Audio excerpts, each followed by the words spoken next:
What's going on, Tube? Welcome back to the Plot Coalition YouTube channel. Now, today, we're not actually going to be playing Red Dead Redemption 2 because my PS5 is not hooked up right now. I was playing it on my TV the last couple of nights, playing some Helldivers 2, which I've been having an absolute blast in. But, alas, Red Dead is not set up for tonight, so we're going to chat for a little bit and then pop on over to animation. Today we're going to be working through some animation bits. I kind of want to walk through what the conclusion I've come to since the last stream, and kind of how this is going to move forward for this Red Dead Redemption 2 project. Before we get too deep into the weeds, though, I do need to shout out my boys over at Rococo, boys and girls. They sent me this wonderful head rig to use for this project. So if you're into animation, mocap, VTubing, anything like that, go and check them out with the affiliate link in the description. This piece of hardware is fantastic, and they also make the motion capture suit that I use. And they also have stuff to get you started for free, if that's more your style. But along those same lines, this weekend, I'm actually releasing a video that's all about how you can get started in animation all for yourself. So if that's something that you're interested in, the video this weekend is kind of like a good starter place if that's something you want to get into. All of that, I did want to talk a little bit about videos moving forward, mainly just how much I'm able to keep up with versus like I have to also consider like how much engagement they get. I'm sure like, you know, the Red Dead Redemption thing like just isn't resonating as much with my audience. The film probably will with another audience. But generally overall, like the content that I'm putting out on YouTube right now, because like when you get into YouTube, they kind of get on you all about like, oh, these are the things you need to be doing, right? But you know, like you try to take that to heart and try to find ways to grow your channel.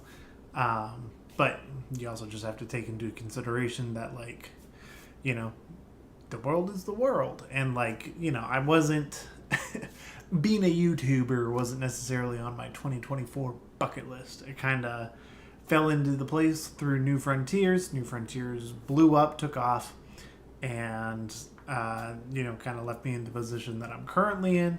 But I also want to make sure that I'm putting out quality content.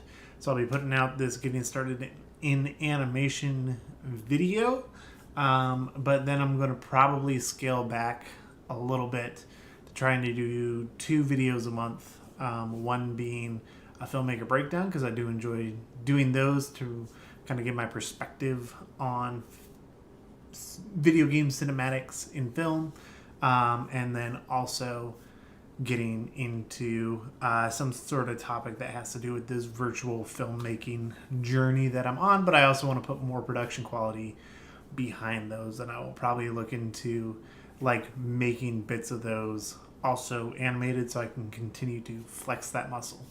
In addition to all that, I do have a full-time job that's not YouTube, and I also freelance for non-YouTube stuff. So that means that YouTube needs to fit in there somewhere, and I don't really want to be putting out like low-effort content, if that makes sense. So, you know, I want the main focus to be like the big projects like the Red Dead film or New Frontiers. Like I want that to be the main focus, and still be able to provide updates a lot like I did for New Frontiers, but just finding different projects and stuff that allow that kind of scale. But with all that being said, you know, that kind of lays the groundwork of where I'm at with the channel. I am way open to discuss it more, and talk about, you know, kind of what that'll look like for the future. But additionally, I do want to give a production update on the Red Dead short. So previously, I was trying to see how many of Unreal Engine 5.4's new tools I could integrate into the production. And as I continued to try and use these tools and make them work for the production, there are some of them that just aren't taking the way that I need them to.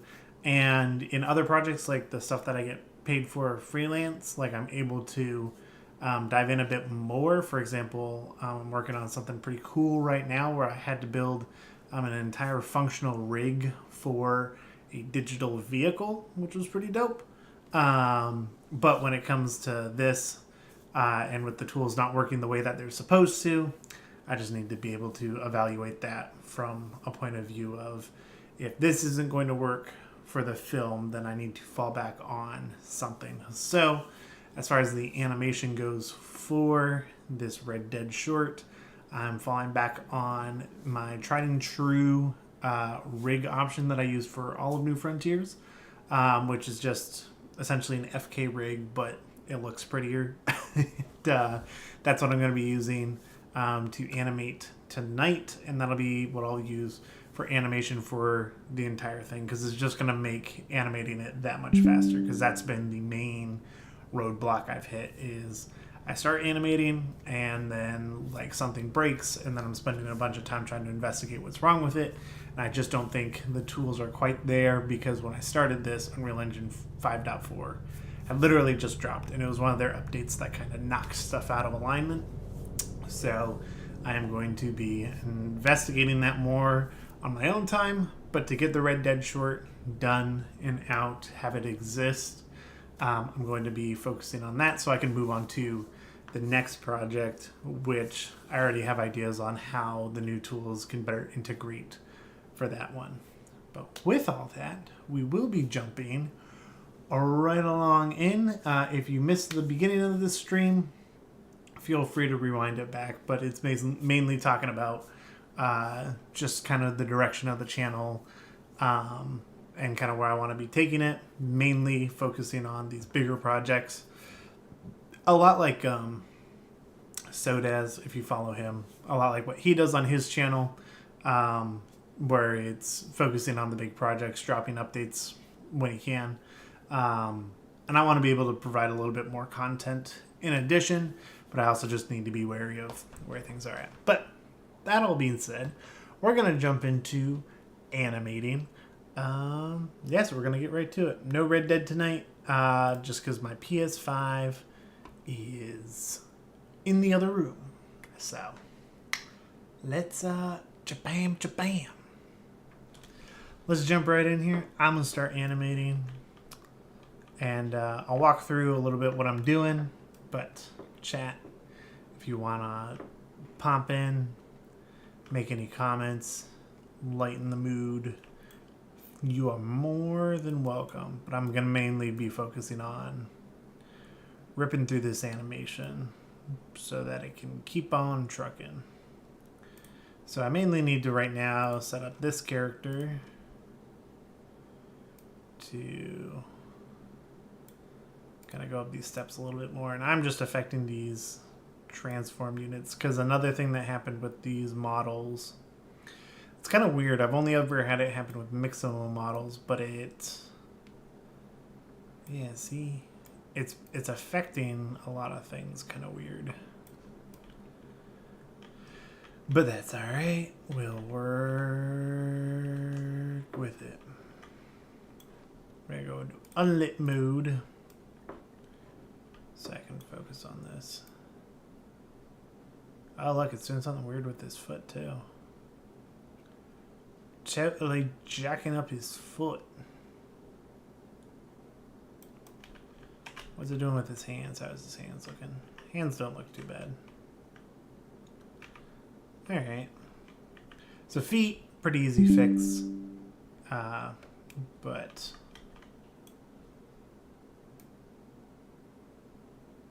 actually, he's kind of sliding a lot. Yeah, that ain't right. There's something wrong with my boy's knees. Let's go and check out that control rig. Let's see here. Sheriff new, Sheriff final. That's classic. Oh, I do wonder So I didn't create an actual rig for him. He's sharing a rig. And I wonder if the bone placement is different in between these two characters, but it really shouldn't be. They should all be the same. Because this is the rig right here. But who knows, maybe the feet are in just a oh so slightly different position.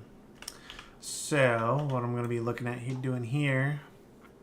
So this is like my super duper simple control rig for just kind of setting everything up in FK.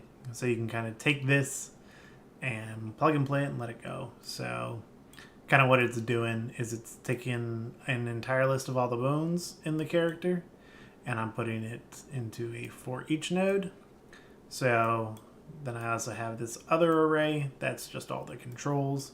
So what it's telling the graph, kind of what will make sense of this, is for each of these bones at their current transform, get that transform and set it. And then it's going to do that for each item in the array and just do a really basic forward solve. And then I have the same thing to do a backward solve. What's happening here is I have this character set up to share bones across. And I think it's kind of jacking stuff up. So what I'm going to do is I'm going to copy all these nodes. And we'll go into the sheriff. And we'll create a new control rig for him. And we'll call this Sheriff BMS Bones. And we'll see if I can just paste those right in here. Apparently not. Okay, so he does have a bone configuration. So that's good to know. All right. So what that means is real quick, I need to create a rig for him. And you guys will get to see that in real time. So I'm going to delete those. I'm going to disconnect this. So this horrible looking mess goes away. Because that is not what we want at all. We're going to delete this. There we go. We got our character right here. And oh, I think it's because this character has more face bones and whatnot. Yeah, and he's got a couple different foot bones too. So I'm just going to get rid of right eye, left eye. There any mouth? Nope. It's just right eye, left eye. So root 1 and pelvis. So you drag them all from here. A little mini tutorial for anybody who's interested. So I'm going to drag all these bones that I want. And I'm going to... Actually, you know what? Because these are the only two I'm not grabbing, I'm going to drag them in anyways. Just so it keeps a clean record of everything that's being grabbed. But you go in here, you drag them all out. You can do create item array. And this is just a list of all your bones. And then I can go to new, add controls for selected. And it's going to add a control where each one of those bones are. And again, this is just for creating an FK rig. Because the IKs are broken for whatever reason. But for this project, IK isn't as necessary. For the next one, I think it definitely would be. But for this one, for now, I think I can call it pretty good. But so now, if I plug this in here and this in there, it's going to take... These all have warnings still. Let me delete those nodes. And we'll just go into get transform and set transform. We'll plug the element into the item here and execute. And it still has some warnings. Maybe if we compile it. There we go. Warnings went away. Sometimes all you have to do is compile. But let me reach in here and grab one of his guts. So he's got all these clown nose balls on him. That sounded weird to say out loud. And they affect different parts of his body. So now I have full control over how these areas are effective. So this is just a very, very simple FK rig. So now that I have this, unfortunately, I do need to go in and assign these. So looks like root and root 1 are the same bone. So I'm going to turn it's under this details tab. I'm going to turn that first root off. We'll add a little four-way arrow just to know kind of where he should be grounded at. And rotate that 90 degrees. And scale it up. Maybe to... I think 4 is good. Yeah, 4 works. So from here, I'm basically going to go in and add the different properties to these bones. Now, thankfully, I've kind of hacked this into being my own thing, which makes it go by a bit quicker. So I just select like a bunch at a whole time. I like to use the octagon's thick. This needs to be rotated 90 degrees on the X and scaled up by 3-ish. Maybe 3 for the neck, and everything else can be scaled up to 4.5. Hello, Mrs. Coalition.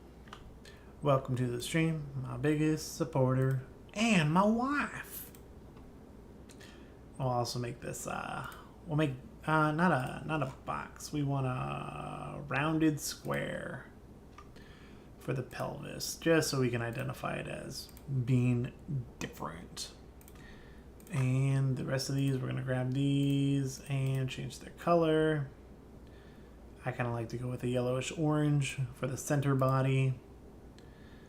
And then the head, we'll also make a 4 arrow and rotate that 90 degrees. And yeah, the rotation of this is a little weird, but that's all right. So that'll be the top of his head, in case I ever have to grab it. And we'll set it to like a 2.5. And we'll make that blue. I think blue suits that well. Thank you, wifey. I appreciate it. Alright, so this is basically how this is working now. So, ooh, you can even see this is like not rotated where it needs to be. That's like off. So let me rotate that on the, not the Z.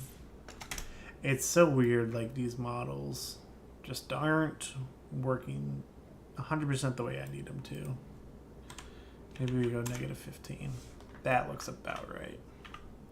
Yeah, so that'll be an easy way to just grab his pelvis and kind of move it around. But, you know, now I go in here and right and left clavicles, I like to make half circles. So we'll just drop that in, half circle thick, and we'll scale them up by 3, and we'll rotate it 90 degrees. So they're easy to grab, they kind of stick out of the shirt nicely. And we'll make those kind of this dark indigo. And then upper arms. We'll grab each of those. We'll make those full circles. And do the same thing. 90. And maybe 2. Because I really just need to be able to grab the edges of them if I ever need to grab and move them around. Lower, I should probably change the color on that too. We'll make it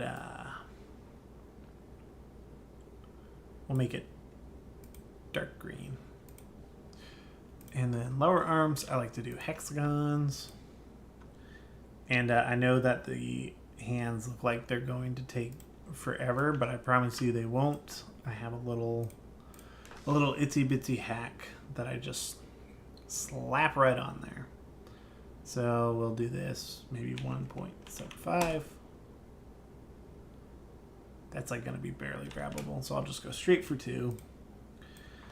And these I also like to make kind of a dark blue. I don't know why, but I just do. All right, so then the hands, I do boxes.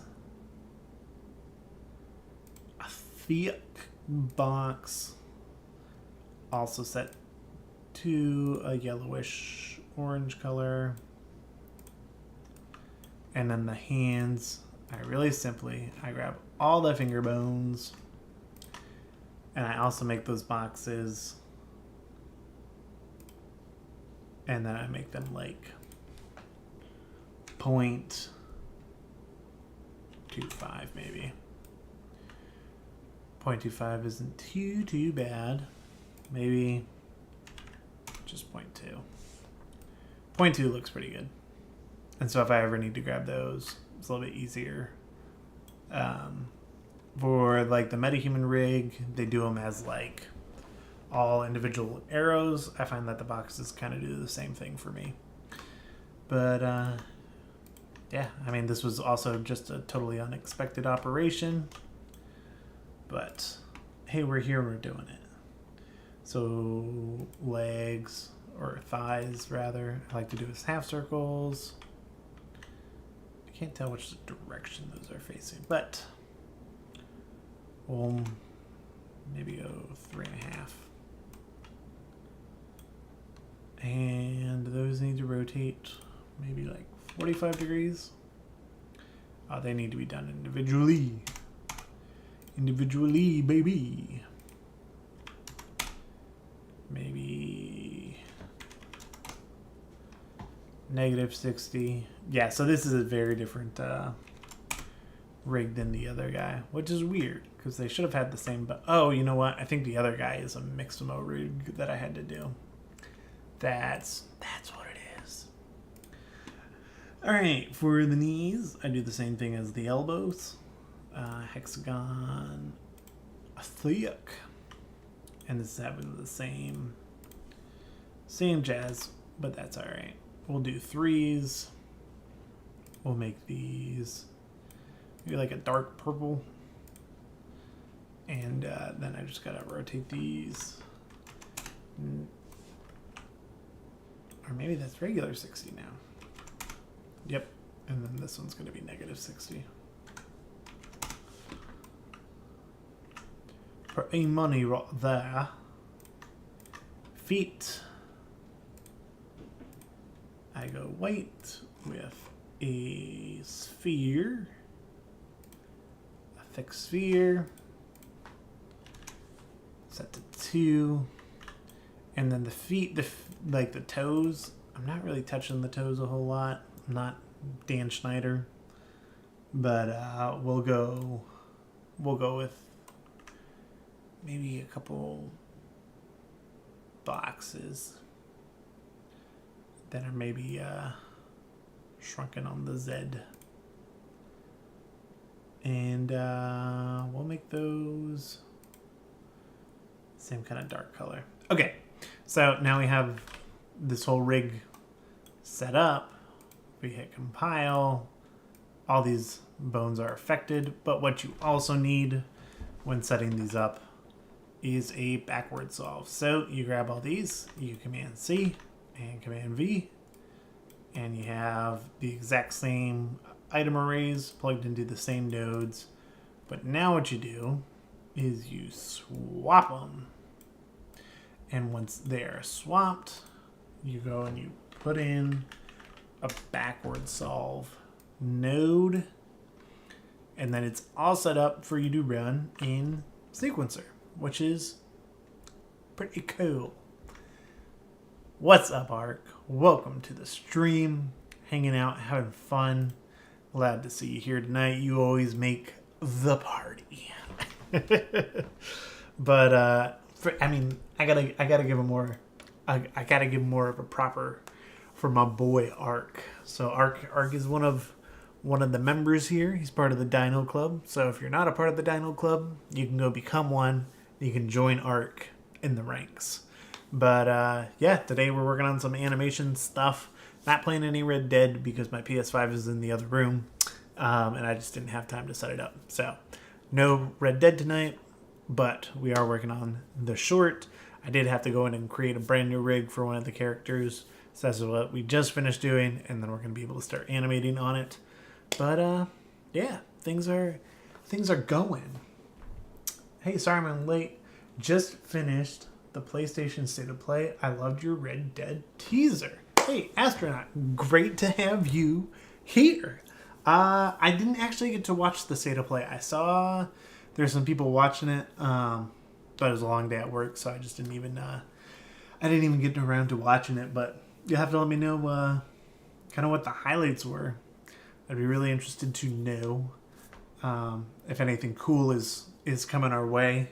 Sometimes I feel like PlayStation Live events, State of Play, stuff like that, like it's either like bangers or it's just kind of like negligible. But I am glad that you love the Red Dead teaser. Worked really hard on it, and now I'm just working on getting the short done so that it can actually all go out and launch. But let's hop back into animation. I'll be able to chat a little bit too while we wait for the control rig to bake. Because as you can see, this control rig did some funky things that it was not supposed to. Mainly because the bones weren't aligned where they needed to be. So, I'm going to delete that. I'm going to also delete these transforms because they are also not correct. So we'll switch that back to active. And now we can bake to his new rig. So we got this, create. And I will say 5.4 bakes stuff like crazy fast. I swear if I had baking this fast on New Frontiers, you guys probably would have gotten it like 3 months early. The most exciting thing I saw was the gameplay teaser for Monster Hunter Wilds. Other than that, it was fine. You can catch the highlights throughout the week. I probably will. I can guarantee you, like, my feed is just going to be State of Play. But it's really cool to hear about the Monster Hunter stuff. Actually, if you're into Monster Hunter, go and subscribe to Skoj Skull. I'll 1 year ago, I hit real quick. Let me get. He's a buddy of mine. He's also a member of the Dino Club. But this is his YouTube channel. So he does Monster Hunter content. He does like fantastic stuff. So definitely go subscribe to his YouTube channel.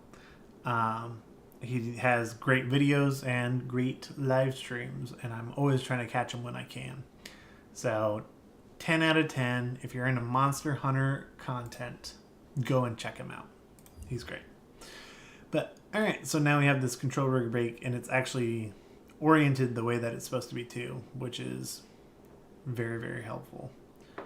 And it looks like it kept all his bones in the same place, so we don't have any bendy bone boy. And homeboy is good to begin animation. So let's get him in on that. I'm going to drop... yeah, I'll drop a transform for the blueprint now that he's working properly, because he doesn't really need to be shifted around a whole lot. I just kind of need to get him in this initial position and then kind of bump him up the stairs.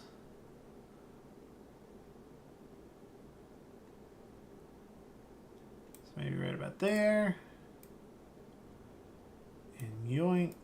I could also affect his root, technically. But but I like to just kind of get the character placed kind of where the complete action is, rather than try to mess with it too much. So that's going to be his kind of his first checkpoint.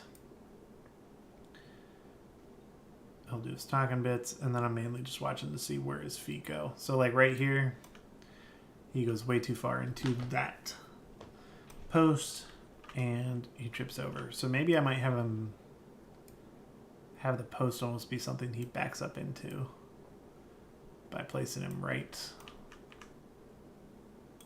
about there. And going through.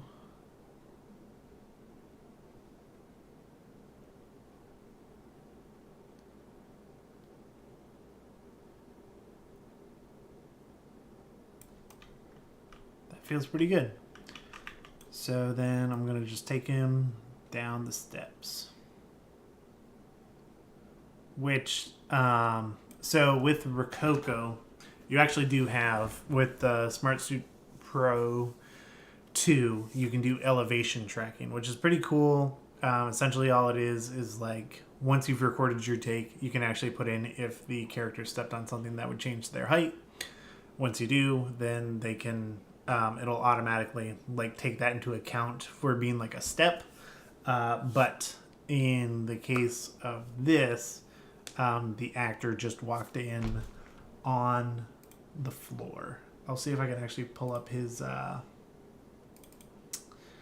reference. Let's see here. Capture, reference, and he probably would have been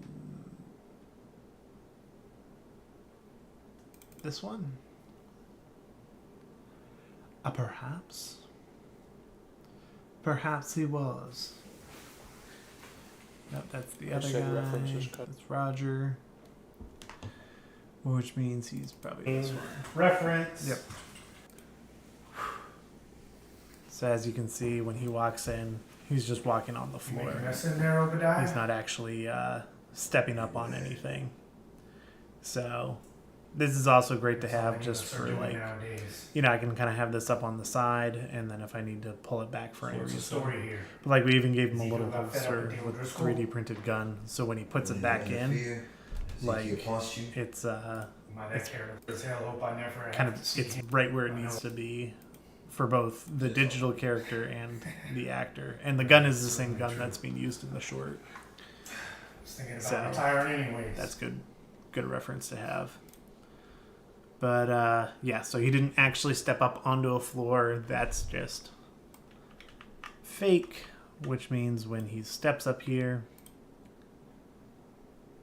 which his toes are just like, I don't know what it is about these models, but it likes to bend the feet in a little bit. So we'll correct that. But as far as like, maybe that's kind of like the final transform. And then we just set him down a little bit. And set him down a little bit more. And we can kind of animate his leg going up.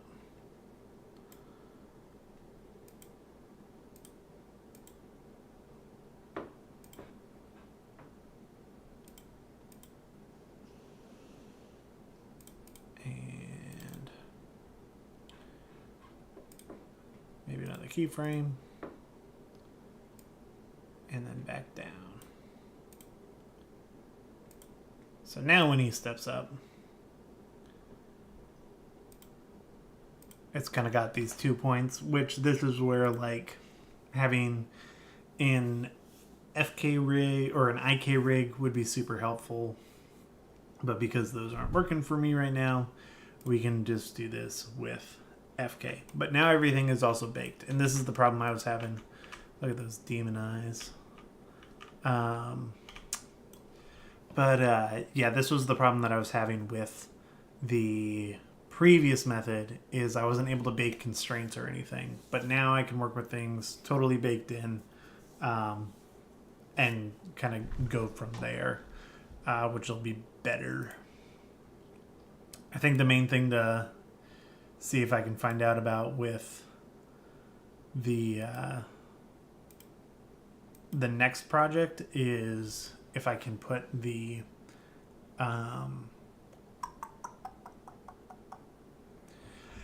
if I can bake out layered animations in Unreal, because if I can, that'll be the big savior. But all right, so what we're gonna do now is we will add another layer to this control rig, which this additive layer just allows us to put in keyframes, which does essentially the same thing that the layered control rig does, and I don't really know why that doesn't work with baking, but right now in Unreal it doesn't, so just need to do other solutions. But we're gonna drop the shoulders just a couple of degrees and bring the tops out.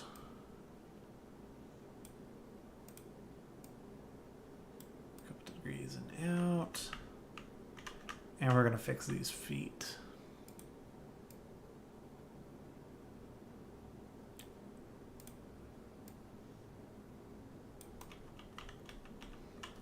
Just so they're more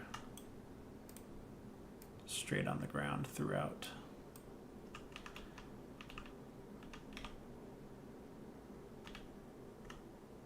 And then I think the thumb could just rotate this way just a hair. And we'll put a coffee mug in his hand. Kind of once we've done, we'll go through and do the base animation, then drop in another animation layer with our little coffee mug. But so I'm gonna call this good for his base pose. And I'll grab all this and hit Command C. And then we'll just like by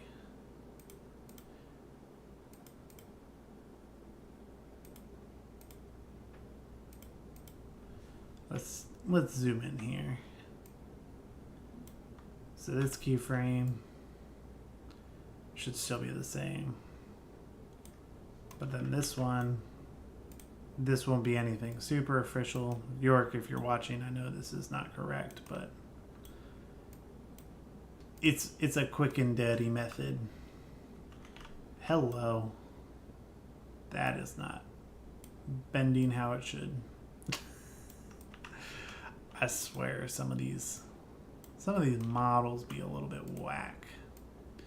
I will say the actual Red Dead models are like nuts. Makes the game actually more impressive. But news and community spotlight from Unreal Engine. Oh boy, I wonder what that's about. But yeah, now so we can have him step up here a little bit. And then we can go back to this other transform keyframe that he has. So we'll actually we'll freeze his transform. We're not going to paste the same ones yet. We're going to kind of put a freezing keyframe right there. Go back to this keyframe and drop the repeat. And my intention is not at all to see this guy's feet for this scene. He's going to be probably followed by the camera. Like the camera will follow him up the stairs. So I'm not worried about making it perfect. I just want it to be something in case there's like the smallest glimpse of his knees bending. So yeah, like that right there. Obviously, nobody actually walks like that. But for like the purposes of, you know, if the viewer, here we'll simulate this real quick. We'll go into lit mode. And if we're following him up the steps like this, like it looks fine. So that's mainly what I'm trying to keep in mind here. We'll go to unlit and we'll kind of let it play out the sequence.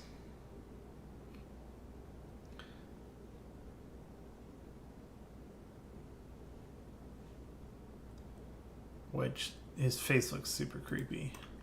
And I'm not sure why the eyes in this level are kind of doing this weird number. I wonder if it has something to do with my post-process volume.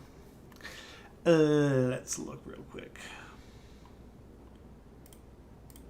Details.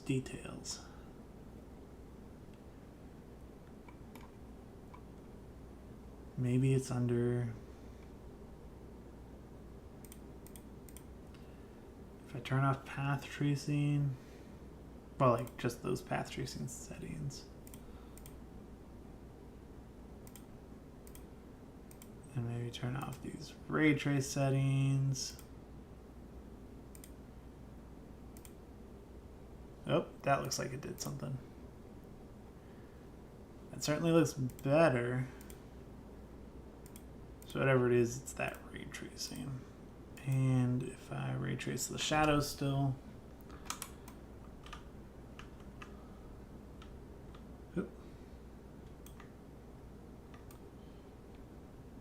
We'll zoom in, make sure it's working properly. Yes, so the reflections aren't like the best, but nope, I have high quality already turned on. But okay. All right, so that works for me. And I'm not sure why this opened up, but let's close that out. Hey, we already solved another problem. So now we can just kind of watch his animation back. And I think like the big thing is his neck kind of has this weird, and it's because the neck is attached at the head bone. So I might have to go in and just grab it, make a different material for that. I want to be able to get it to where everything is just connected properly, but I need to research that some more.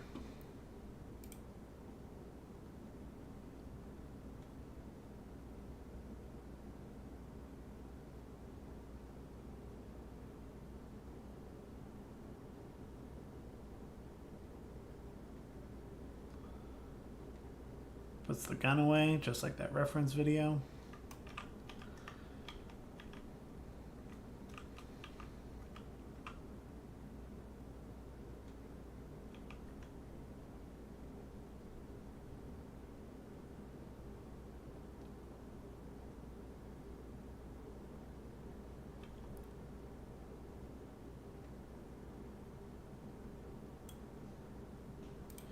So I think the main thing is going to be this eye line right here.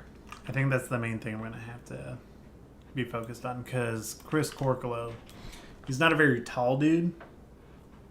So he's got his eye line. He's looking up, but also the way they perform this scene, he's kind of more to his side. So I feel like an overall adjustment can just be more of a direct head adjustment over to here. So I'm going to wait until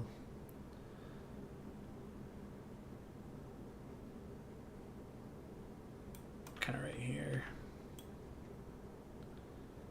And maybe at this point, bam, we lock everything down. And then we pull back. Also, if you guys have any questions or you just want to chat about something, feel free. I like talking to you guys. certainly more interesting than just me talking. Do you have professional background in video, cinematic stuff, or are you just gifted? I do have professional experience. So I've been in filmmaking, doing video for a job for 13 years. Yeah, somewhere in that range, 12, 13 years. So I've been doing it for a good while, but I've just recently got into doing it for uh, Unreal Engine 3D. 3D stuff I got into about 3 years ago. And like it just kind of reignited the fire for working in this kind of space, making films and stuff. Because making films is like, without it is super difficult, because it's it's requiring a lot of different people's time, and then things never go properly, and the film doesn't turn out the way you had envisioned, and it's kind of all over the place. Whereas with this, I'm actually able to create stuff that I feel better showcases what I wanted the final vision to be. So New Frontiers, for example, here, I'll go full screen for a second. So New Frontiers, for example, like, I've always wanted to make a sci-fi, something to that effect and scale. When I was in high school with all my friends, like, we did just like tons of little movies and stuff, but like it was always, we filmed it in the woods or something. And it, like, it was what it was. Maybe I'll have to do a stream that's like just watching some of those old videos. But yeah, so that's where I got started. And I always wanted to do more with it. And every time I tried to do a film that I was like being more ambitious with, it just kind of fell through the cracks, because like different elements didn't come together. And like, even if you get like 90% of the elements to come together, if the last 10 don't, then like it can completely ruin something. And like, you're always going to be fighting to try and make it a little bit better, but sometimes it is, sometimes it isn't. So that all being said, when I discovered 3D and working in this space, I was like, hold up, I can just like make like whatever I want. And obviously it takes a ton of work. There's a lot that goes into it, but New Frontiers is a fantastic example, because that was also all people that I've met over many years, and like wanted to work with again, but everybody moves on, goes on to do something different, and you don't really work with people again. And New Frontiers allowed that to happen, which was super cool. And so then with this one specifically, I wanted to be able to get some actors like kind of like in the motion capture suit doing the whole performance. And so that's what I did with this one. But yeah, it just allows for a much more detailed production timeline, because you're also not thinking about things like, what's the weather going to be like, do we have all these things. Like when we filmed with the actors, it was really like, is the audio recording and is the motion capture recording, and otherwise it was just focusing on the performance.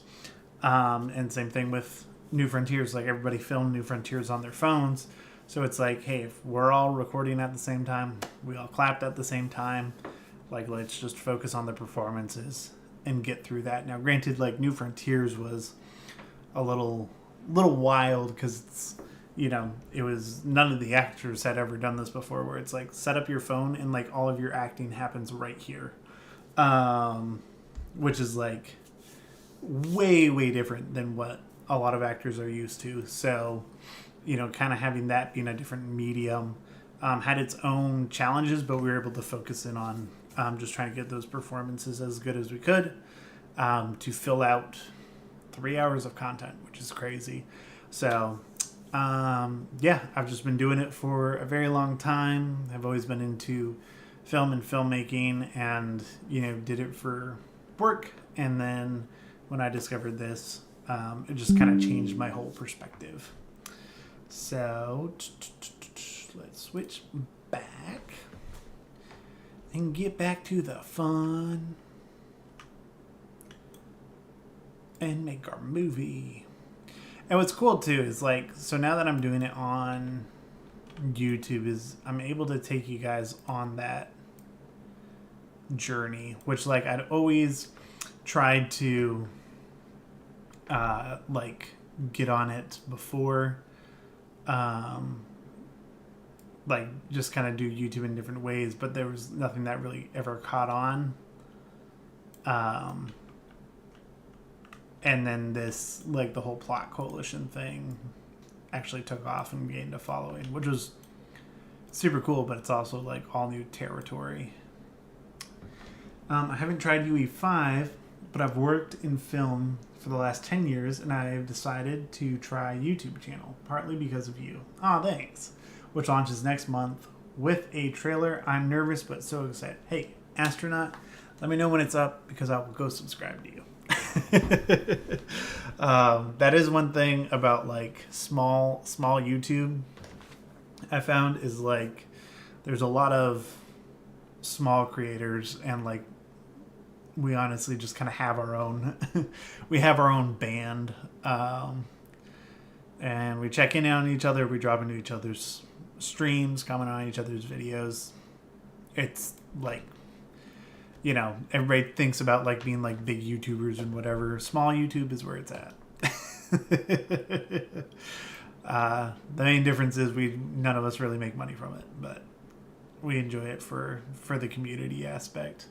But yeah, so I mean, like, you know, if you want to get into this same kind of thing, I would strongly recommend, you know, kind of exploring this as an option, because, you know, there's a lot that you can focus in on, and different things you can try. So like, you know, I'll pull up another example. So this week, another thing that I've been working on, because I do, you know, stuff like this for freelance and whatnot as well. So I've been working on this car simulation, which let me find the latest clip of. So like I'm doing this kind of client work, and so like I had to build these fully simulated cars that can do this complex stunt, but then I can build around it and on top of it. And this was done with a virtual camera, to, you know, kind of get that realistic hand motion, which the virtual camera was just done on an iPhone. So this was just me driving the car into the scene after I had the animation rig all set up. And then I'm able to do something that like has realistic physics and all of that. So this is a shot that I'm working on. I'm building the environment for it right now around this animation, since it's only from one perspective. But it's pretty dope, the amount of control you have over things, as opposed to like just kind of being, you know, subjugated to, oh, like the weather conditions have to be perfect. And granted, there are a ton of things that you benefit from being on set and shooting things for real. Don't get me wrong. I just like the fact that I can go into here and have full control over each aspect and try to make it as good as, you know, I can before, you know, kind of settling on something. So, and in this case with, you know, MetaHuman Animator and all of that jazz, like that really helps as well. So I'm going to go in here.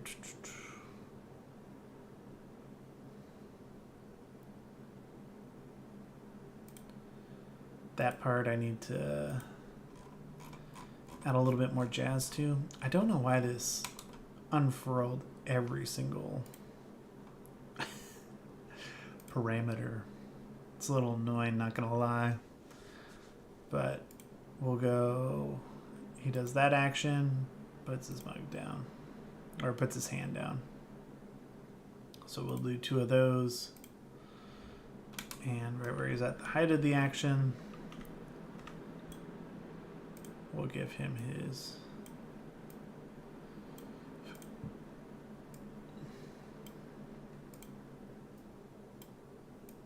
his little bit. Now, I don't think the actor actually touched his face. That was the action he wanted to do, but the head rig was kind of in the way. So like he wanted to do like something like this, but when he's wearing the head rig, I can show you real quick. When you have the head rig on, that's a little tight. There we go. Head rig on, nice and snug. So when he went to do it, the bar crosses right here. So like he could technically like reach underneath, but I think he was nervous about having the phone on. So like when we were doing the run through, he would always like pat his cheek. But when he had the head rig on, he did not. So I'm just setting that animation to be kind of true to what his performance was before. And like I had mentioned, we can always go back in and check like and see exactly what he did, because I did grab that that reference footage. So if we go in, his was this one. Reference.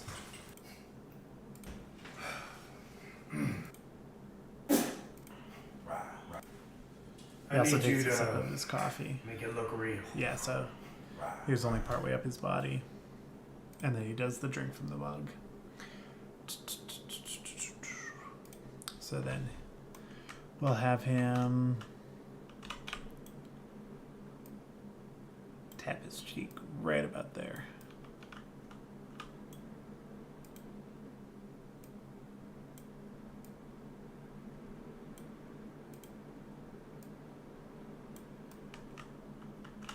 And we'll fold his thumb in as well.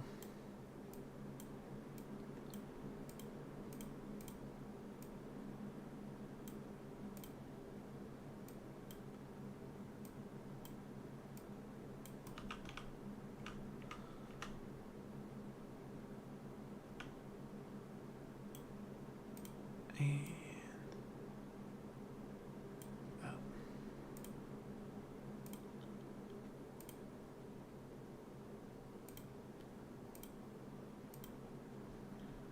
Maybe we'll just hold some of those keyframes, like legit for like 3 frames.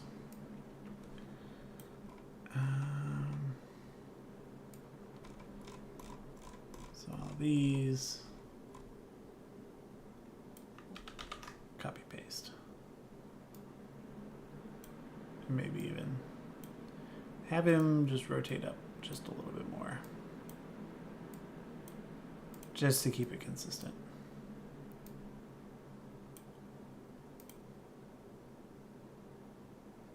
Nice.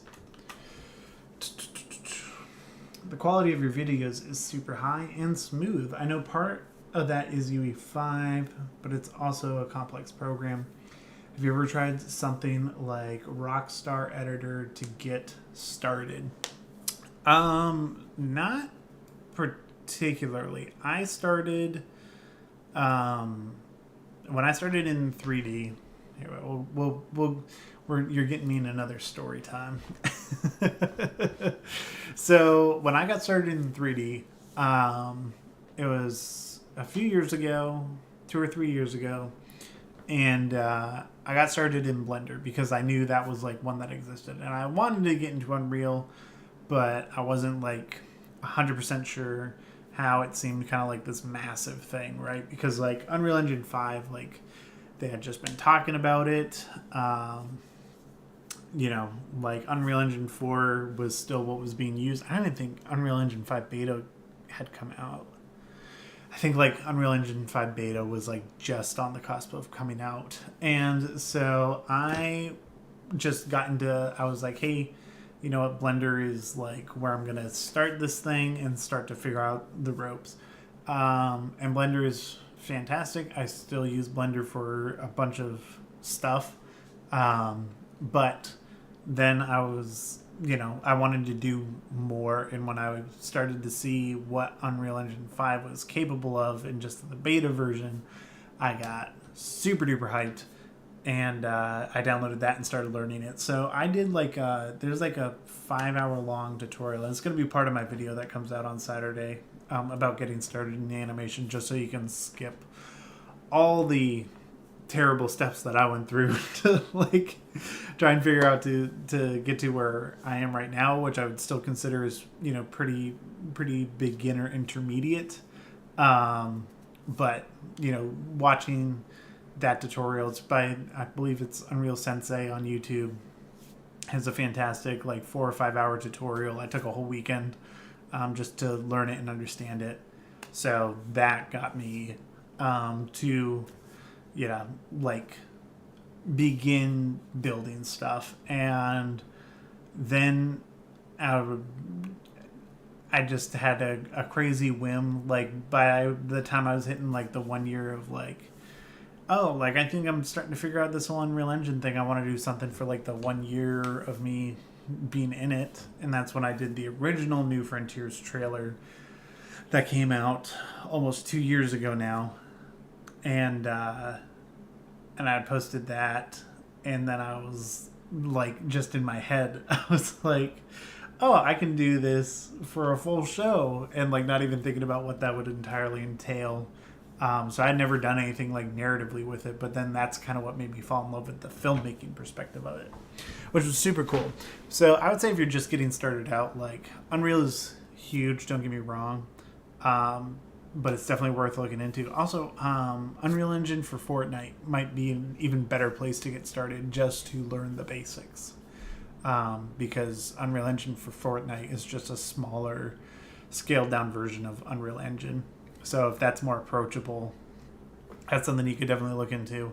And there are plenty of YouTubers who are making Unreal Engine for Fortnite content. And hey, what's up, York? Welcome to the stream. You get a few welcomes. But York, just to explain to you kind of what's going on here. So the layered rigs broken, and so I've opted for, I just went with my default FK control rig, just because these characters aren't going to interact enough for it to be bothersome. So I'm working on my pure FK rigs, same ones I used for New Frontiers. But I do be, let me double check this reference footage again. Where does the coffee sip? Make it look real. It's right here. This is the part we're working on. Okay, so he never actually put it to his mouth either. So we'll have to do that by hand.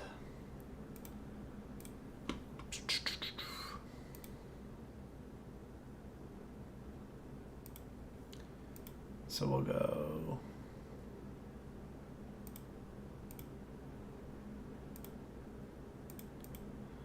kind of right to there. I'm going to do like a quick placeholder, and then when I constrain the cup to his hand, I will... oh, hold up. Got to go back to the screen. Sorry about that. But I'm going to do a quick placeholder animation just for the coffee mug. And then we'll constrain the coffee mug to his hand and work with that just to make it a little tighter.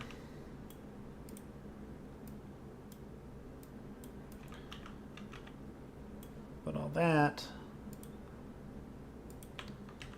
and then we'll have him go back. Whoop. What happened to his default pose? How did I lose that? I don't know, but let's go salvage it. Also, York, I was watching that video you sent me earlier. It looked pretty cool. I definitely need to look more into the whole Marvelous designer clothing thing. I think that probably would have been really helpful for this. For sure, but I also don't want to put too much more time into this one because I want to get started on the next project, which I think I'm going to run in chaos cloth. Bending it all works out. Can I just... Let me try and shift select all this jazz. Nope. I wish there was an easier way just to collapse everything, because it unfurled all the controls. And I just want to try and collapse them real quick. So if you're comfortable with sharing, what's the long-term plan? Like big dreams. Are you trying to take down Digital Pictures, deal with Netflix, your own thing, or just focused on the moments for now? That's actually a fantastic question. So what I would like to do, so right now, full-time, what I do is I work as a post-production supervisor for a small video business, and we do, they do a lot of cool projects, different work, but it's all stuff that I'm very comfortable, kind of being the post knowledge base for. So that's what I do for my full-time job right now. I've kind of discovered the more that I've worked in the industry, I'm it's really about the people that you work with, not necessarily the work you're doing, even though that matters too. But when it's your 9 to 5 and you have a family, just who you're working with is super important. So I do that as my full-time job. As far as what I'm trying to do with YouTube and all of this is I kind of want this to be the version of Love, Death, and Robots for YouTube, to where I'm able to work on these projects, kind of have stuff focused on where the project itself is, and then be able to work towards that final bit. So right now that's this Red Dead thing, and then New Frontiers was its own thing, and it's something that I want to explore more of, and just allow it to become its own functioning thing. The thing that I'm having the hardest time with right now, as far as YouTube content goes, is just how do I produce content for YouTube, but also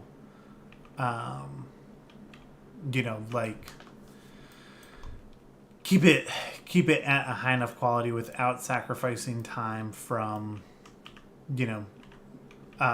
working on these actual big projects that I want to be working on.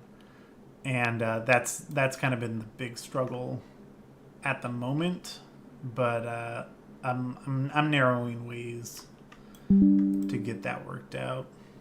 Let's see, I'm going to take this bench and I'm going to move it right under where he sets the cup down, just so I can have a little bit more finite control with that. Boop. But yeah, so it's something that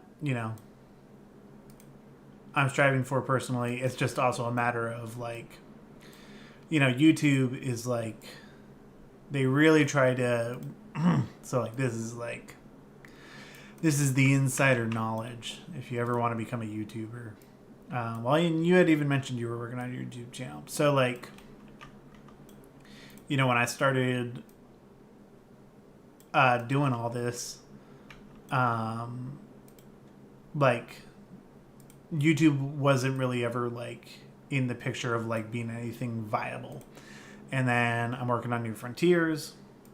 New Frontiers gets a bigger and bigger audience. They get on, kind of this train of oh, we're following your content and whatever.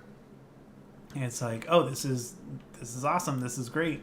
And then once I hit like a certain threshold, I forget how many subscribers you need to hit in order for them to like offer you like the YouTube paid partner thing. But like once I got it there, I put it out, like I signed up, and they immediately kind of hit you with like, these are the things you need to do to grow your channel, and all this jazz. And it's a lot to try and evaluate, because it's like, oh, if I don't try to grow this thing, then like, what's going to happen? Am I going to lose all my followers? Whatever. And like, also there's like, a certain degree where I would like to make this more of a job, but I realize that like, it's a long ways off from being there. I make, way more working full time, and I make way more freelancing than I'm ever going to on YouTube in the short term future. So, it's something that I need to continue to work more into, but it's not something that happens right away. But YouTube is pretty pushy about like, oh, you got to start making X content if you want to stay relevant, essentially. And like I don't think I'm doing like bad content by any means, but like I know, I got accustomed to kind of what my audience had liked from New Frontiers, and I'm also just trying to navigate how that translates moving forward. Because like in my ideal world, I just work on the Red Dead thing, and when it's done, I upload it, and that's it. But if there's no channel to follow when that happens, like it makes it tough. So it's just navigating the waters of what YouTube wants and how it works into my ecosystem. Damn. Yeah, I need to retire. Okay, so that's definitely supposed to be on his cheek. That's another reason you shoot your reference, because it's hard to tell with motion capture. And on New Frontiers, it kind of worked out because me and my brother-in-law did all the mocap. So there were different things that we were taking note of on different takes, but when it's a different actor and stuff, you're trying to be true to their original performance. Having that reference definitely helps.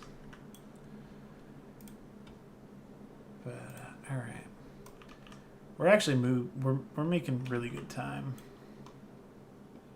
on this sequence of shots, or this sequence of animation.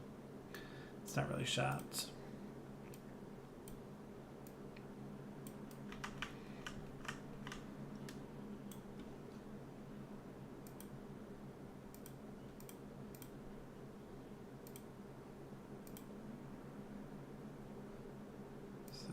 His arm needs to be under the hat.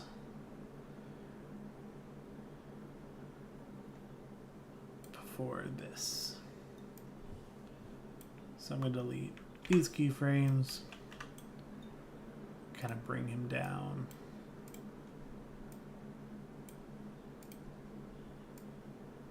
Yep.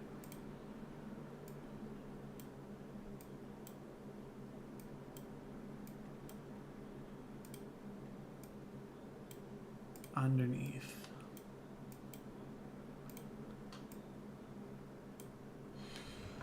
I'm gonna be honest, I've actually made a 19-part series that I'm sitting on. I've spent the last 2 years making a secret project, and my goal is to go full in cinematic series, but not in UE5. Hey dude, fantastic. I'd say definitely get after it and make your dream happen with it. Like I've always kind of had this saying, like, you're only gonna have unlimited resources when you no longer allow your resources to limit you. Is kind of one of my golden sayings. I said that on a panel once, and then I was like, oh my goodness, that was kind of that was a saying. You can put that in a book. That'll be in my autobiography if I ever write an autobiography. But yeah, it's like, you know, if you feel like you're within the realm of being able to create that, I would say, definitely do what you can. I mean, that's what New Frontiers was. I always wanted to make something of that size and scale and scope, and like it was finally, the technology was finally where it needed to be to kind of trailblaze that. Because I think the biggest thing with New Frontiers, obviously, like the facial animation, that's like the thing that everybody comments on, right? But it's like the technology that we used on this just didn't exist. And so it's a little bit of a battle where it's like you can do something that is, like you can start making it and you can be using the best of the best, but who knows what's going to happen a couple months from now. So like New Frontiers, the facial animation, when we did the initial tests, it wasn't too bad. Like I didn't mind it at all. I was like, yeah, for what we're doing and how we're accomplishing this, I would say this is production ready for what we needed to do. Which, hold on, let me pull up the original real quick. So the original motion capture, or like face capture test, was this.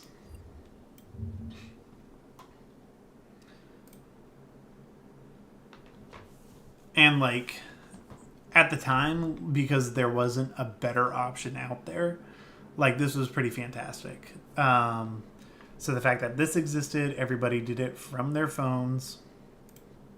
It looked really decent. We got to practice things. That was Edith's old design too. She used to have the red racing stripe, but did not in the final. But yeah, I mean, like it looked good enough for us to start creating, and we had, like, none of us had ever seen something that looked like this before, so we were all kind of geeking. And then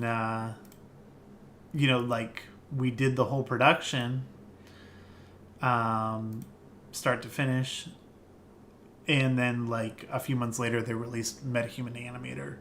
And then what I recognized with that was like, well, now everybody's going to be used to seeing like the best motion capture animation on things. So like it's going to mitigate the excuse.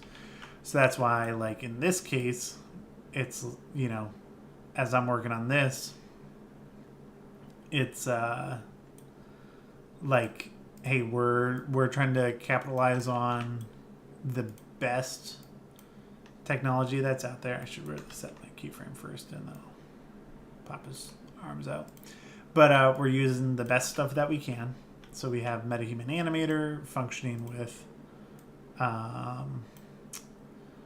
like the actors in the mocap suit. We use the most updated version of Rococo Studio in their firmware, and we're using Unreal Engine 5.4, and like a bunch of their new animation tools, like their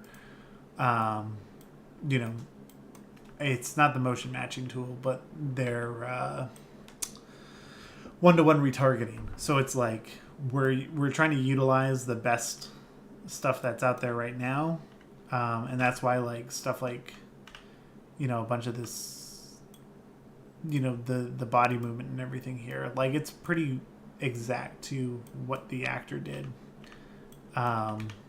Mainly because, like, there's now the technology to truly grab his performance with very little cleanup.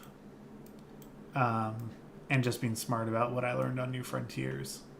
So, it's the tough thing about media. The tech evolves so quickly that it is easy to fall behind in the middle of the project. Yeah, and, that was, like, the main thing. I mean, again, with New Frontiers, it was like when MetaHuman Animator came out, there was, like, that very short debate of, do we redo the whole thing and use MetaHuman Animator for all of it? And the main reason I said no was because then we'd lose the actor's performance, because the actors would need a certain kind of phone. And the actors had already done all of the scenes. I wasn't going to make them go and do it again. And so, in the end, it was like, that's not going to work for us. We need a better solution. And the better solution was, we go in and, kind of do this with what we had to begin with and just ride that out to the end. And then, and you know what? New Frontiers is done, which is not something that a lot of people can say about other projects. So, that alone makes me happy and proud of the team. So, and for what it's worth, it was very well received, and all the affirmative words warmed my heart. There's actually a video that a guy posted, like a recent review about the series, and it was very, very fair. But you could tell that he recognized, like, what actually went into the series and for it to actually come out versus, like, if it had, like, if it was going through the process to become like a full Hollywood film, it would have never come out, Trinity Dusk, what's going on? I haven't seen you in stream. That just put a big old smile on my face. For those of you who don't know, Trinity spearheaded with the North Star group for Titanfall to create the New Frontiers mods for it. And they were a pivotal part of just making part of the whole experience great. Because, like, players actually got to go and play the game after each episode, and we'd jump into a game and have fun. We did a live at the end. It was fantastic. But let me actually read your comments. For real, I'm always starting projects and abandoning them the second I get bored. So big props for getting it all finished. Thank you. Yeah, and I mean, it's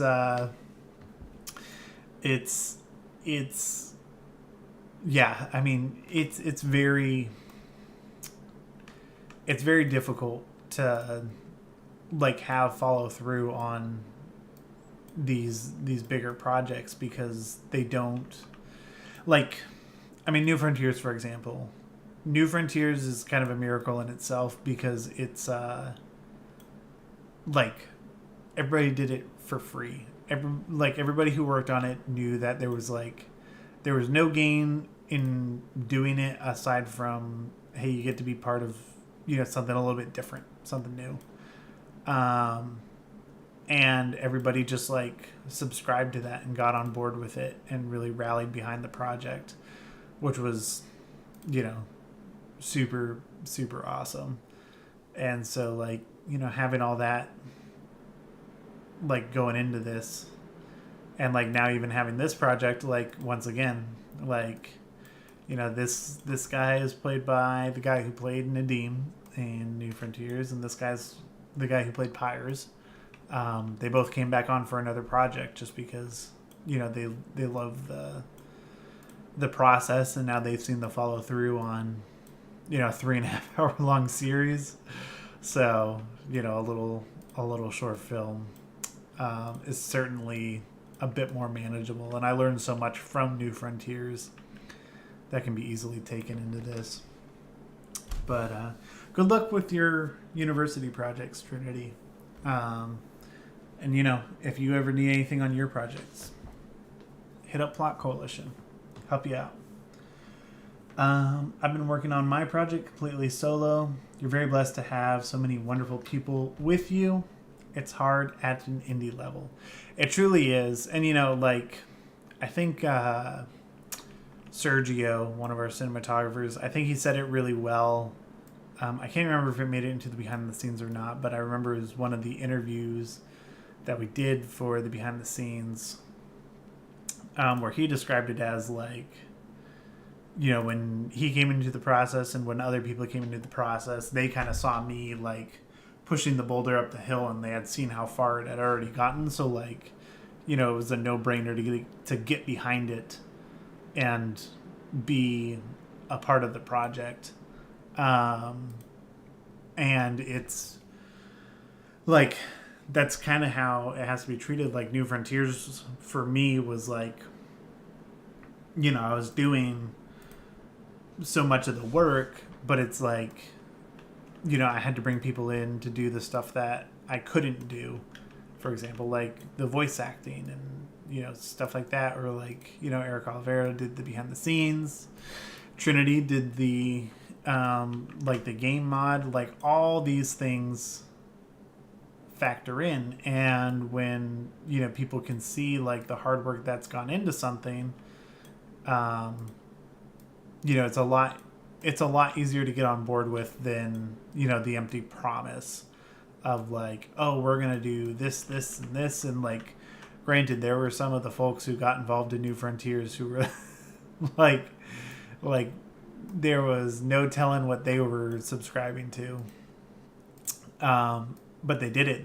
They were this sounds crazy and ambitious, but let's try, and that's where that first that test that we were just watching, that's where that came from.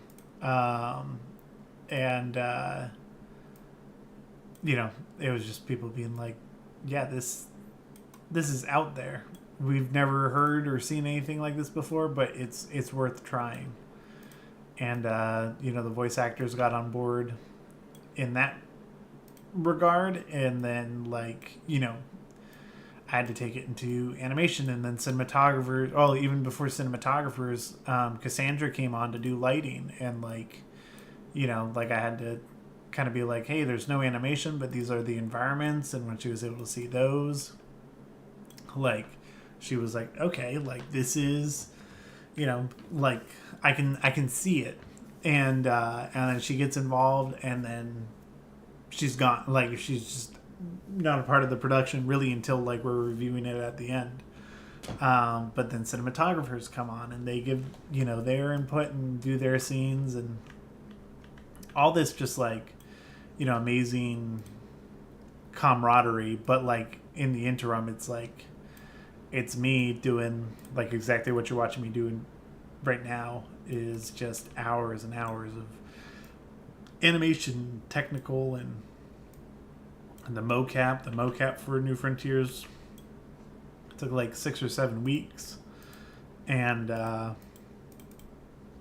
each phase taught something new, but it's all a process. So he touches his hat, the tip of his hat, and then as his finger goes down, it should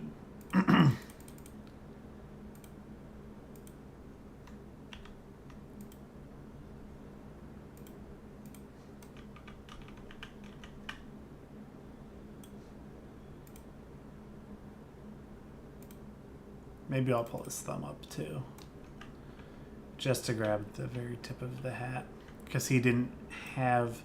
It's so funny. They wore hats for their other bits, Um, but like when they're in the mocap suit, they can't wear a hat, so they kind of faked it for these bits, which is just kind of funny. But we can make that pinch feel a little bit tighter, and then he walks off. So bam, there we go. That's a really good base animation for the sheriff. So we'll put the mug in his hand and the gun in his hand, and we'll kind of put temp animation on this guy, just so the sheriff can kind of get fully animated, because this sequence is focusing in on him. But then I can have animation that I can bake out and use for the other guy. Did you have to explain Titanfall to the team? Was the fact that it's video game IP a hard sell for anyone? That is a great question. It wasn't a hard sell, but it was like kind of one of those things where you had to like give and take from like other popular, sci-fi IPs. So it's like the color red is the bad guys, just like in Star Wars, and the color blue is the good guys, just like in Star Wars. It's like, it was a little bit of that, but I think a lot of people got on board.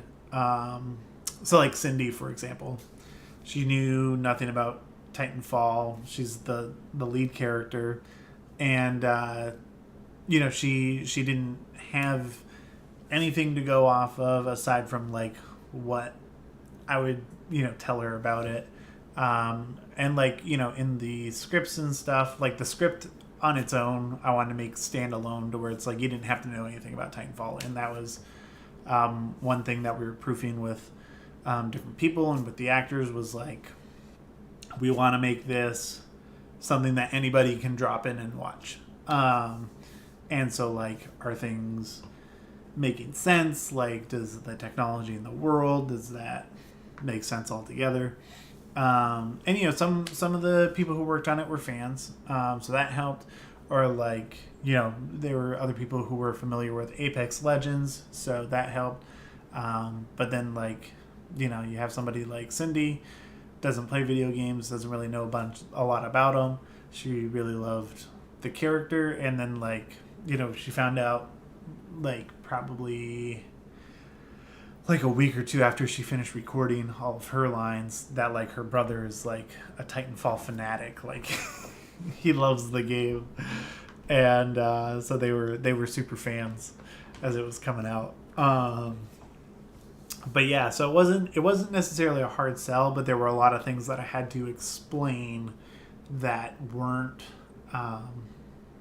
like super conventional, or it was like a lot of that pulling from like, oh, like, well, if you've seen Star Wars or Star Trek, it's kind of like this, or like, there's like a bit where like, Cindy as Celise is like talking about Edith, and she's like, oh, like back in the day, like, Strider Titans were the best, and this little spiel about that. And like the first time she delivered the line, you could tell that like she just had no idea what that meant. And I was like, okay, Cindy, when we're gonna do this scene again, when we hit this line, like, that is like, when you're talking about Strider Titans, that's like talking about like, imagine it's like an old car, and the old, like, these old cars, the way they used to build them, like, there was nothing like it. And she was like, oh, okay, like, I get it. So there were like little bits like that like, had to be explained. Or like when I was working with Kay, with her parts as Gila, like there were different things that like, like when she gets Manfield in like one of the flashbacks, like explaining like what that would mean to her. But then also like, really focusing in on other aspects, like, hey, like this is what Gila believes, and like you need to make the audience believe that that's that's what this character believes, even though it's not necessarily the right thing.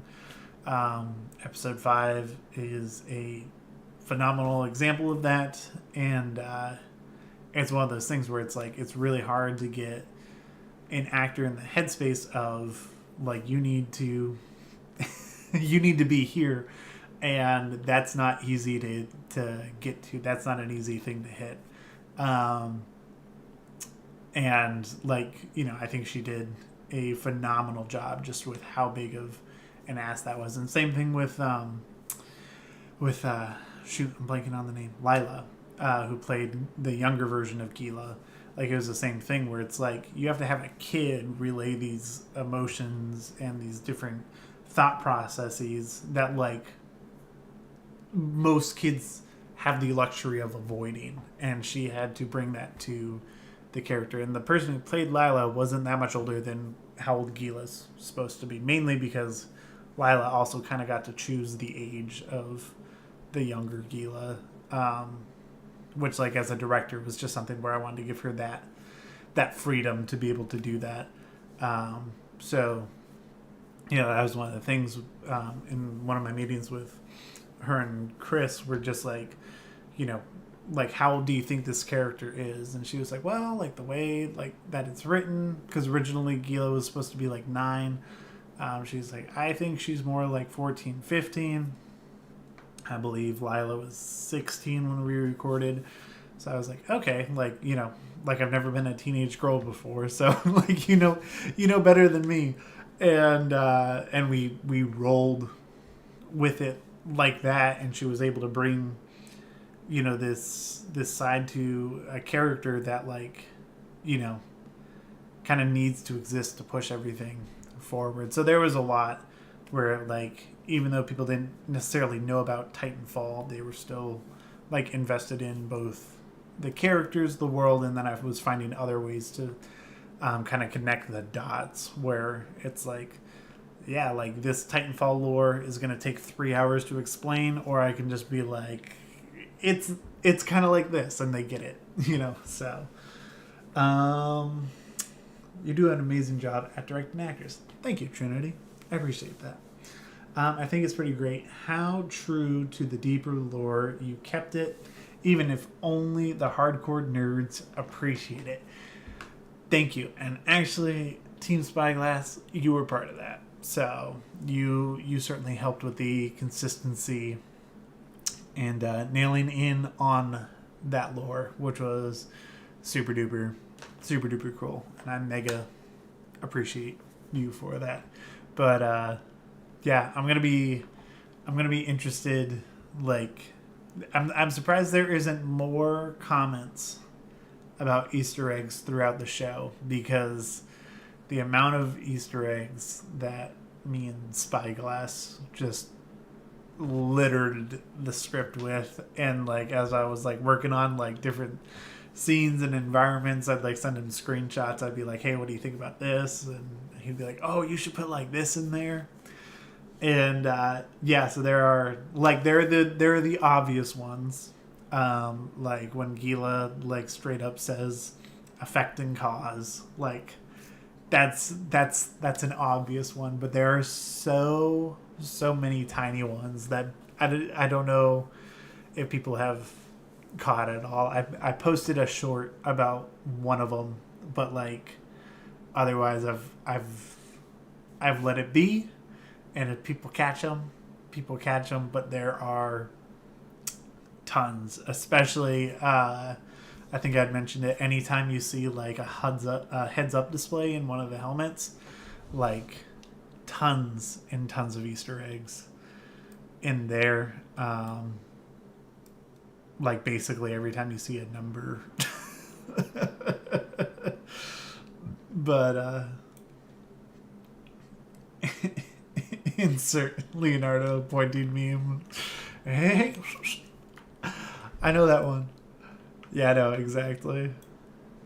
And I remember actually Kay did that line the first time, and she said cause and effect, and I was like, and that's just another example of she's never played the game, so she doesn't know. But I was like, oh, actually, like, we'll do that line again, but you need to say effect and cause, because it's a direct reference to the game. She's like, oh, okay, got it. Like she didn't even know it was a level or like everybody's favorite level of the game.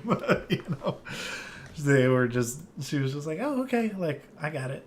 And then knocked it out of the park. I think one of the hardest things about now having done New Frontiers is like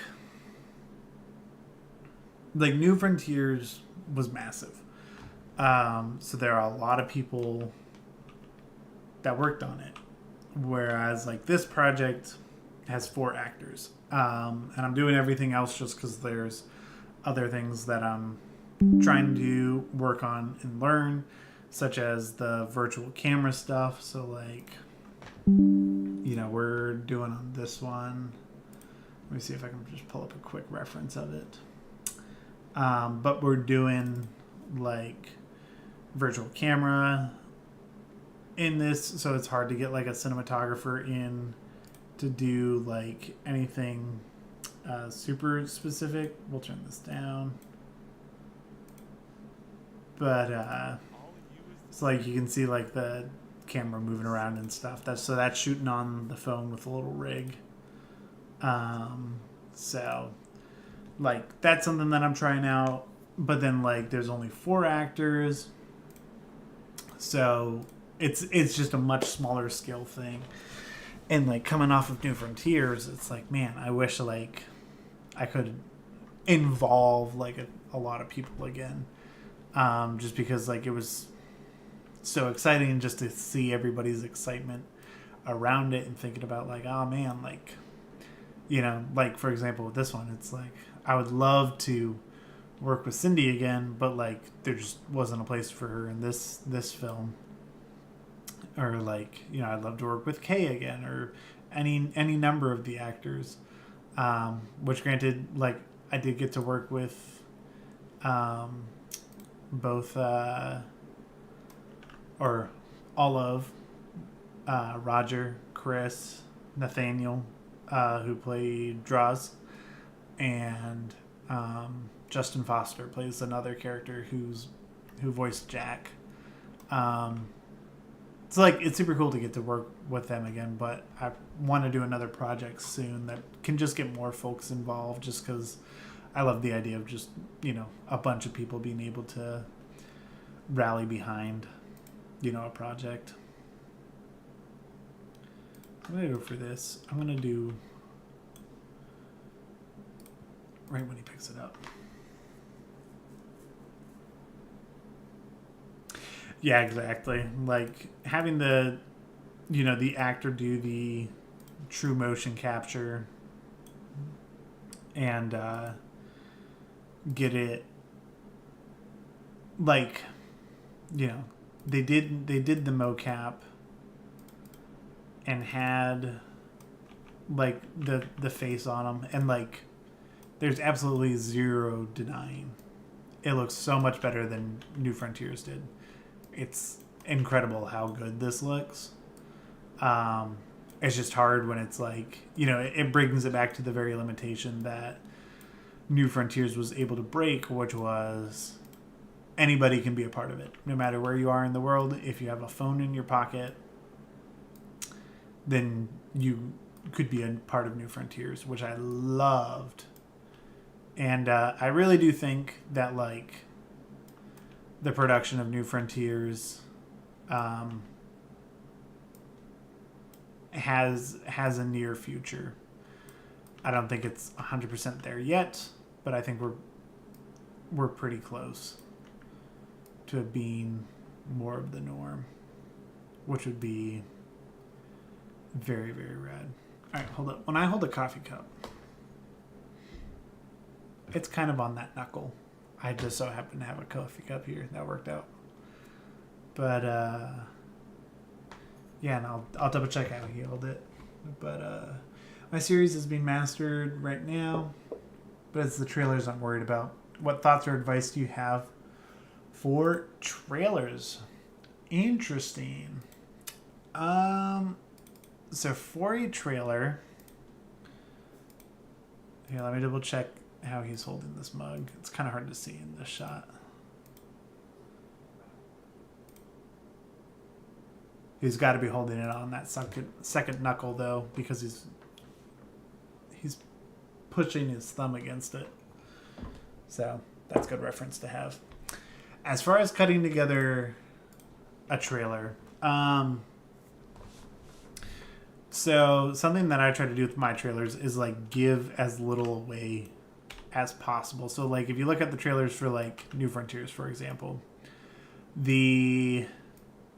not the original one, but the one from like October of 2023. Like if you look at that one was just all about like straight up being kind of misleading. Not in a bad way, but like just in a way where like you weren't ever going to guess what the story was about based on the trailer. It was just to build hype. It existed, and you could kind of like think you were pulling pieces out of it, but there wasn't, right? So that was trailer number 1. Technically, trailer number 2 there was like a shot of Gila and Manfield just in a field. That was just a fun little promotional thing that I did. That one wasn't quite about the vibe as much as it was about the virality of that clip, and just to kind of circulate it around on Instagram, TikTok, YouTube, and just kind of get it out there to build more buzz. Reddit was another one where that one went out. So those were all about like, building awareness, not necessarily like intrigue on the story. So then getting into here, wait, let me go full screen for a second because I'm gonna get nom nom nom nom. But so that was those two, and then coming off the heels of that, we had just kind of like some other quick promotional things that were just to generate more interest. So then we get around to the first like full trailer, and the main thing with that one was it had to be where you could watch it and go like have a good understanding of what the story might be about, but not revealing too much. So if you notice, like in that trailer, like there's very little that talks about Celise. There's very little that talks about Gila. It's mostly hitting on big names like, Jack and whatnot, but then it's also not revealing too much. I think one of the big things was like, partially because episode 6 was nowhere near done, because episode 6 wasn't done until it was uploaded. But like not revealing anything about what happens by episodes 4 or episodes 5 and 6. Like up to that point, we just like kind of cut it off. We were like, okay, we can show a little bit of everything that happens, but then when we get to that point, like cut it off.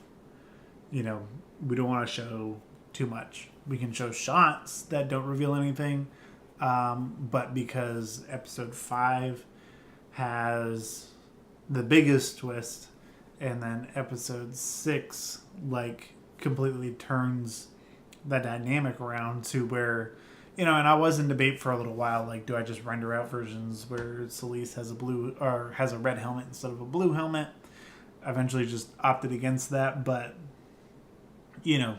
like being really conscious about that. So the only shot from episode 6, there are 2 shots from episode 6 that I can think of from the main trailer. And one is Tegan and Celise talking to each other. It's at the very end, but there's no way of knowing like, what their relationship or dynamic or anything is. So there's that shot, and then there's a shot of the Ion doing the laser core. So like nothing that reveals anything. And I think there's like a couple of like quick insert shots as well. But overall, that doesn't tell you anything about the story. To where now you can watch it, and there are no spoilers for the story. And then, in addition to that, and that's like the main problem I have with most trailers, is they like kind of spill the beans on everything, and it's like, why in the world do I want to watch this now? This has zero intrigue. But then I followed that up with another trailer right before the series dropped that was like a complete tonal shift, whereas the one before was kind of like your epic standard trailer, big music. It goes into a montage where it's like da da da da da da da da da da da da da da da da. It's like showing all these shots, and like, it's all those little bits that are gonna get people like hyped up for it. Whereas this final trailer like was a complete tonal shift where it's like now it's just focused on Gila and showing her present self and her past self, and like it's set to an acoustic song that like just throws you like way off. And I did the same thing kind of with the Red Dead trailer, where I actually love the way the Red Dead trailer turned out, especially with like the song that I found for it, because it's like, so the song lyrics that are in there are kind of a play. It's like kind of a reverse play on some biblical themes. So the song goes, or at least the parts that made it in the trailer are, I once was found, but now again I'm lost. On merciless waves I've been tossed. I could tell you of his grace and how it was I fell, but some tales are just too dark to tell. And so it's like, it's this very interesting, like the song tells you all the beats you need to know for the story without ever actually giving the story away. And the teaser kind of shows this set up the stage, with also not necessarily giving away like kind of the twists that actually do happen in the story, that even if you think you can guess where the story is going, there's still going to be some twists in there that you aren't going to necessarily catch. Granted, with like something as short as this short film, it's a lot harder to hide those things in a trailer, but it's still possible. But hopefully that helped. I know that was like a big old long rant.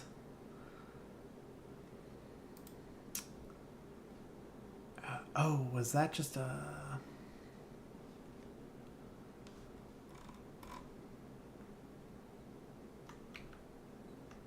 Yeah, let's undo that. My series is an adaptation of a well-known gaming story. People already know my ending. Thoughts. I guess it kind of depends on what exactly you're doing in that case. Because if people already know the ending to this story, I guess I would be curious to know, like, what is it you're working on that people do already know, how it goes, and then, like, how could that be subverted,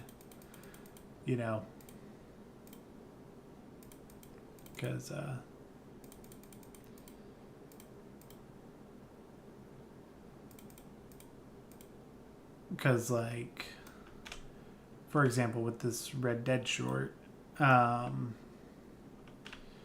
of the things that I did with this one was, that was just a translation. So one of the things I did with this Red Dead short was like try to make it not about like any known characters in the Red Dead world. There are reference is to the characters for sure. But you know, it's filling in on some little tidbits that people who have played the game already kind of know, to where this kind of offers them more perspective, more lore. But I'd be curious to know what you're doing. That'd be otherwise. It sounds like it's starting to rain outside. I will probably have to end the stream soon. We are coming up on that 2 hour mark, which has kind of been our magic hour. So maybe we get this cup where it needs to be and then call it.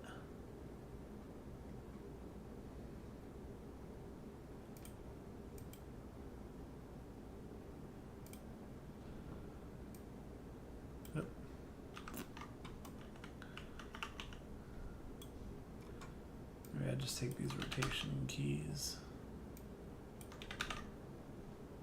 and translation keys. Why not? Because that's not going to be in there anyways.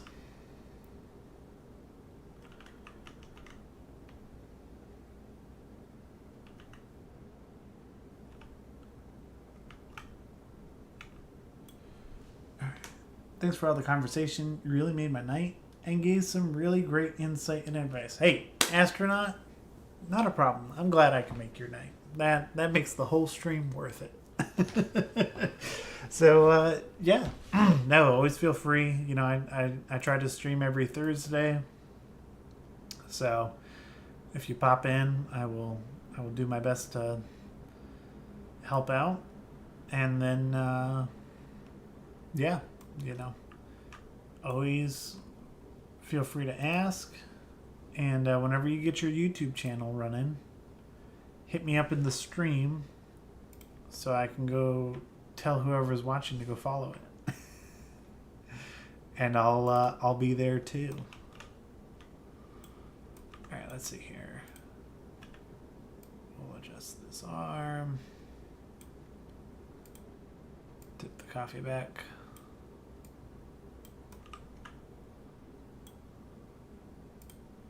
Which, for anybody watching right now, obviously whenever Astronaut gets his YouTube channel up, definitely look into it, see if it's what you're about, and subscribe to him. Some other channels to subscribe to: York Reacts, Nick Gamer CP, Scode Skull, Mavelyn Bell, I believe is their name, and there's one other like small YouTuber that jumps in and out sometimes, but their name escapes me right now. But go subscribe to them. Even if you oh,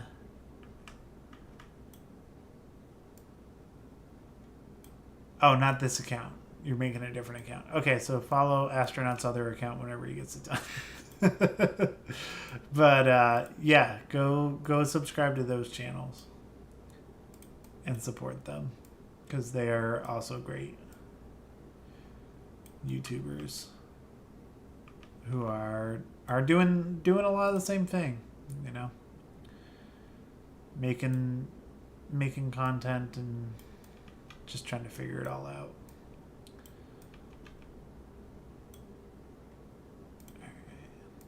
Oh, GMAC's another good one.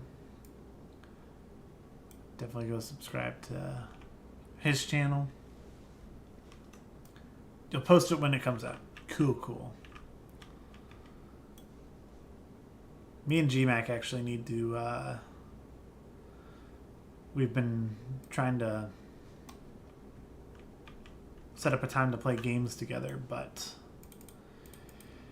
he's in Ireland, and we just need to make the timing work. Alright. So now I can focus in on this arm, just setting the mug down.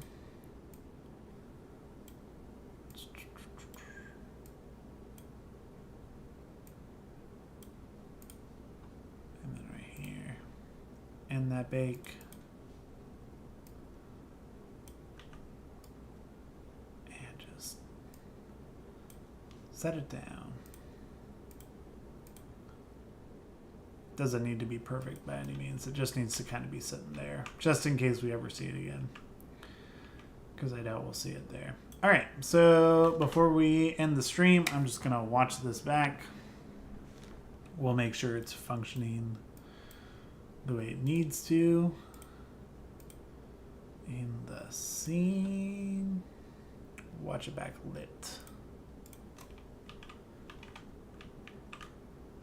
In good old lit mode. And we'll come over here.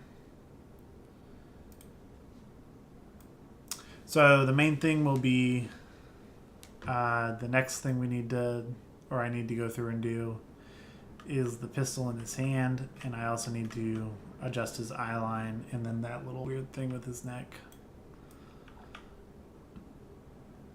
But this guy will also be animated. So, and I'm planning on getting some more work on this as well as my freelance stuff. But just observing, there is a little clipping of the thumb throughout, which I don't think I really touch his thumb at all. So I'm going to take maybe all the way up to there and delete those. And just set his thumb nicely on the back of the mug. Because I think Chris actually might have been holding this mug. So it's a different size mug, but because I can't give him a metallic camping one, like kind of what's there. He needed to hold a ceramic one because the metallic one would have messed with the sensors in the motion capture suit.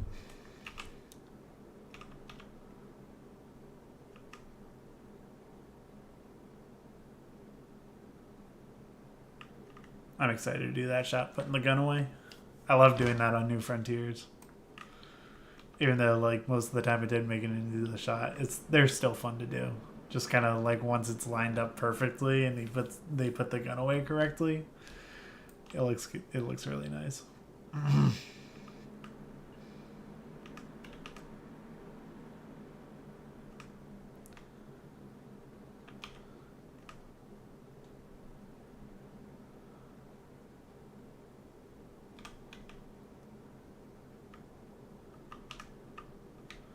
Thing is, like 90% of the time, this is where we're going to be looking.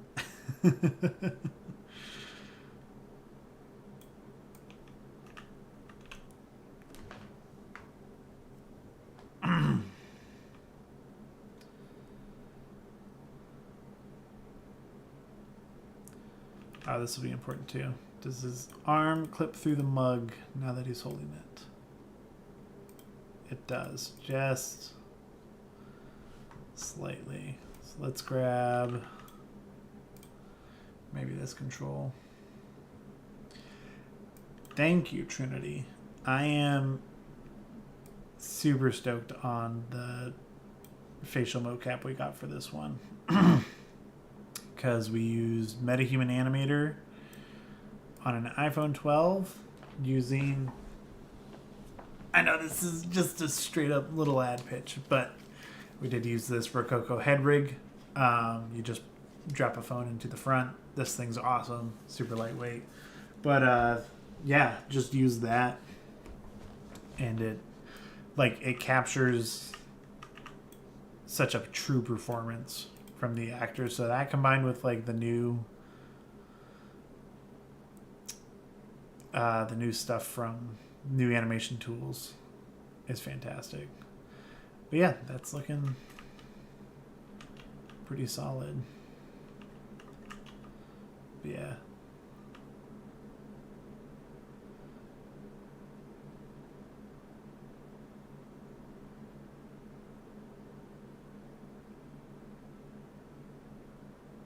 Yeah, this isn't even fully loaded because this scene is pretty heavy and it's got some nanite tessellation going on, even though it's totally unnecessary. But like,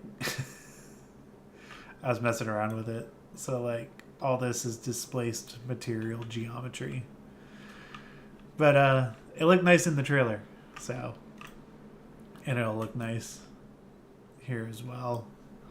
But I think one more thing that I might add, just so I have it for lighting reference, is I'll pull Ultra Dynamic Sky into the scene. And I'll go back to the beginning. And I'll set the time of day. And then by the end,